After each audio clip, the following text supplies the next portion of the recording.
ጓደኞች ካፒቴን ሆነዋል። የድሃ ልጅ መሆኔ በጣም ደስ ይለኛል። የድሃ ልጅ በመሆኔ በጣም ብዙ የተቋቋምኳቸው ነገሮች አሉ። ምክንያቱም የድሃ ልጅ ነበርኩ እኔ ከብዙ ካፈር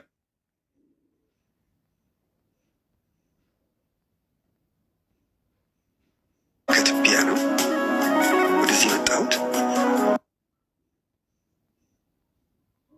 ስለዚህ ምንም ነገር ሀብን ሲያደርግ አልደነግጥም። ብዙ ነገር ወይ ሀይሚዬ እኔ ቆንጆ አቤት መልእክትሽ። የድሃ ልጅ በመሆኔ በጣም ደስተኛ ነኝ፣ ደስ ይለኛል፣ እድለኛ ነኝ።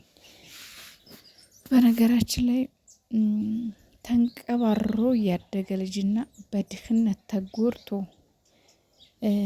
በድህነት ተበሳቅሎ ይሁን አለ አይደል ጣል ተደርጎ ያደገ ልጅ አንድ አይደለም። እግዚአብሔርን ነው የምላችሁ። ለምሳሌ የአሁን ልጅና የበፊት በእኛ እድሜ የነበረውን ልጅ ተመልከቱ።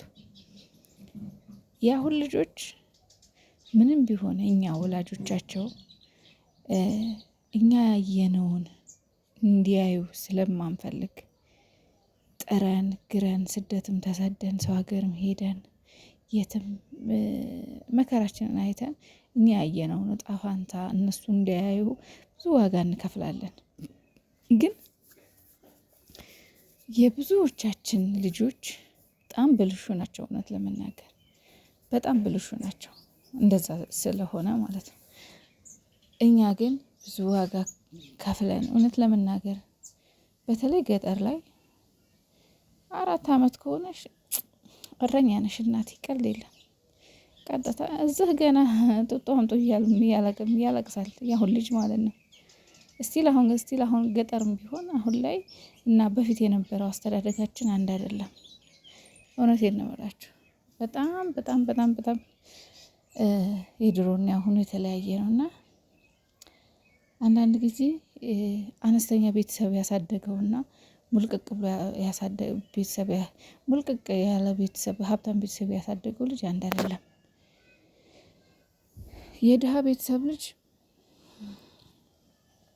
ዛሬ አስተዳደጉን ዝቅ ብሎ ስላደገ ሰርቶ ለመለወጥ ነው የሚጥረው፣ ሰርቶ ለማደግ ነው የሚጥረው። ችግር ቢመጣበት እንኳን ችግርን ከልጅነቱ ጀምሮ ስለተለማመደው ምንም አይመስለውም ምንም።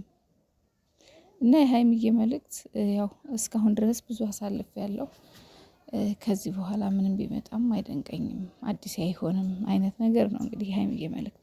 ሰላም እንዴት ናችሁ ጋይስ? ደህና ናችሁ ወይ? እኔ ያለው እግዚአብሔር ይመስገን። በያላችሁበት ዓለም ዳርቻ ሰላማችሁ ብዝዝት ትርፍርፍ ይበልልኝ። እስኪ ለቤት አዲስ የሆናችሁ ሰብስክራይብ እያደረጋችሁ ነባሪ የሆናችሁም ደግሞ ላይክ ሼር ስለምታደርጉኝ እጅግ በጣም ከልብ አመሰግናለሁ። ላይክ ሼር አድርጉ።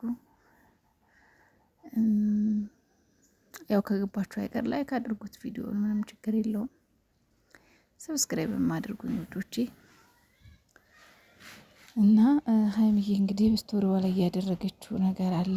2 ነገር ነው፣ አንድ አስቂኝ፣ አንድ ደግሞ በጣም የሚያሳዝን። ያው ብዙዎቻችንን አስተዳደግ የሚያስታውስ ስለሆነ ነው ይዤ የመጣሁትና እንግዲህ ያው ድህነት ምን እንደሆነ ታውቁታላችሁ። ባለጸግነትም ደግሞ ምን እንደሆነ ታውቁታላችሁ። ድህነት በጣም ከባድ ቢሆንም በጣም ማለት ከባድ ነው፣ ያስጠላል። ችግር መጥፎ ነው። የሰው ፊት ያስገርፋችኋል፣ የሰው ፊት ያሳያችኋል። ብቻ ብዙ ተጽዕኖ አለው ሰው ልጆች ላይ ድህነት የተባለው ነገር ማለት ነው። ግን አንዳንዴ ደግሞ ድህነትን ሰርቶ ማሸነፍ ይቻላል። አይቻልም አይባልም፣ ይቻላል። ግን ድህነትን ሰርቶ ለማሸነፍ በጣም ጥንካሬ፣ በጣም ትዕግስት፣ ብልሃት፣ ጥንካሬ ያስፈልጋል። እና ያው ብዙዎቻችን በሚባል ደረጃ ከድሃ ማህበረሰብ ነው የተፈጠርነው።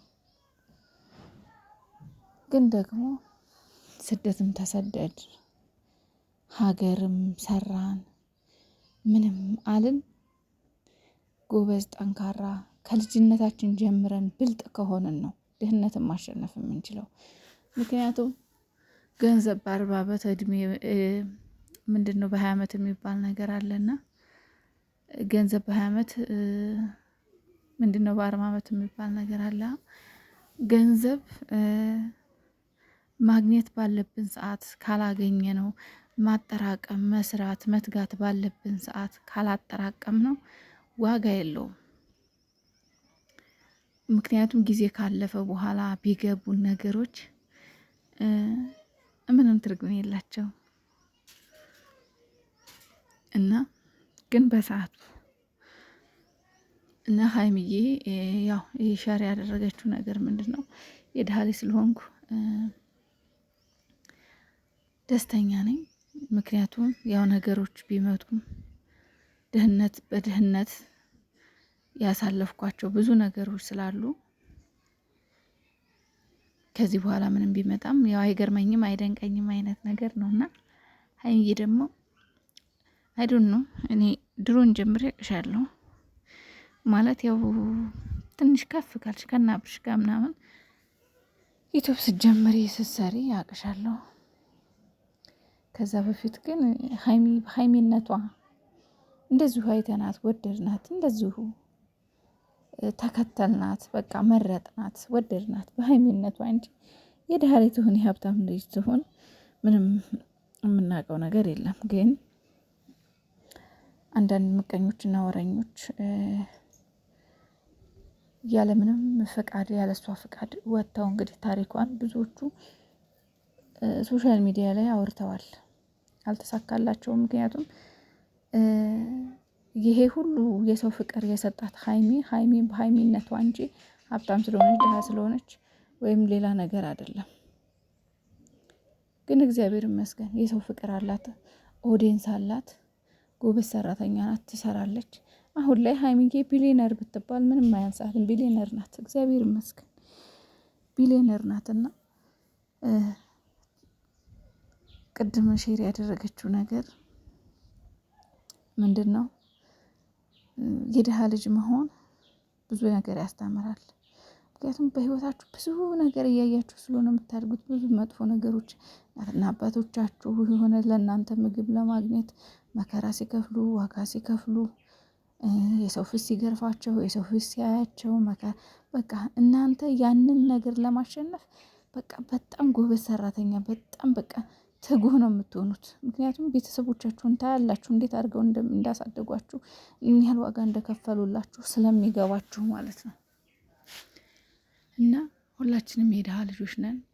እሺ እስኪ የድሃ ልጅ ነኝ የምትሉ በራሴ ተፍጨርጭሬ አሁን ግን ደህና ህይወት ላይ ነኝ የምትሉ እስኪ ላይክ አድርጉኝ ወይም አለም በሉኝ። እግዚአብሔር ይመስገን ድሃም ብንሆን ጥሩ አይምሮ አለን እንኖራለን። ደግሞ ከገንዘብ ድህነት ይልቅ የአይምሮ ድህነት ነው መጥፎ። አሉ አንዳንድ የአይምሮ ድሃዎች ለነሱ ዘኑላቸው እንጂ ለገንዘብ ድሃዎች አትዘኑ። ምክንያቱም ገንዘብ ተሰርቶ ስለሚታለፍ ማለት ነው። እና ሀይሚዬ ደግሞ ጀግና ነሽ፣ የድሃ ልጅ ልትሆኚ ትችያለሽ። አሁን ግን አሸንፈሽ ባለ ሀብት ነሽ፣ ቢሊየነር ነሽ። ሀይሚዬ ቢሊየነር ናት፣ ልንገራችሁ ብዬ ነው። በነገራችን ላይ ቢሊየነር ናት እሷ በዚህ ሰዓት እና ያው አሁን ያላችሁበትም ነገር እንደምታልፉት እርግጠኛ ነኝ። ታልፉታላችሁ፣ የማይታለፍ ነገር የለም። አዎ